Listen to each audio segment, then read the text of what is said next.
গত কয়েকদিনের অতিবৃষ্টিতে সুনামগঞ্জে বিভিন্ন হাওরে সৃষ্ট জলাবদ্ধতায় কৃষকের জমির বোরো ধান তলিয়ে যাচ্ছে।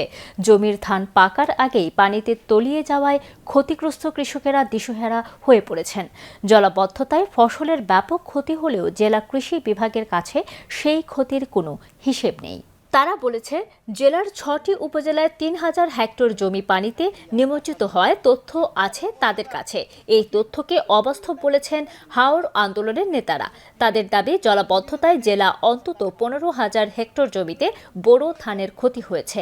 খোঁজ নিয়ে জানা গেছে, সদর উপজেলার দেখার হাওর, জোয়ালভাঙ্গা হাওর, শান্তিগঞ্জ উপজেলার পাখিমারা হাওর, খাই হাওর, কাওয়াজুরি হাওর, জগন্নাথপুর উপজেলার নলুয়ার হাওর, জামালগঞ্জ উপজেলার হালির হাওর, পাগনার হাওর, শাল্লা উপজেলার ছায়ার হাওর, ধর্মপাশা উপজেলার চন্দ্র সোনারথাল হাওর, ধীরাই উপজেলার চাপ্তির হাওর, মধ্যনগর উপজেলার টাঙ্গুয়ার হাওর, কাইলানির হাওর সহ বেশ কয়েকটি হাওরে জলাবদ্ধতায় ফসলের ব্যাপক ক্ষতি হয়েছে।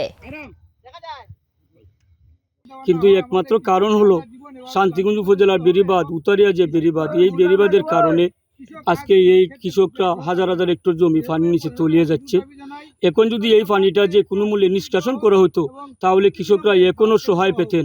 অকাল বৃষ্টির কারণে ডুবরা পানিতে সব ধান আমাদের দেখার হাওরের উত্তর পাড়ের সব কৃষক একই অবস্থায়। আমরা বাঁচানোর উপায় নাই, এগুলো খাদ্য নিতে যেমন গরুর খাদ্য হিসাবে। এটি যদি ৫-৭ দিন চলমান থাকে, সেক্ষেত্রে ক্ষতি হওয়ার সম্ভাবনা রয়েছে।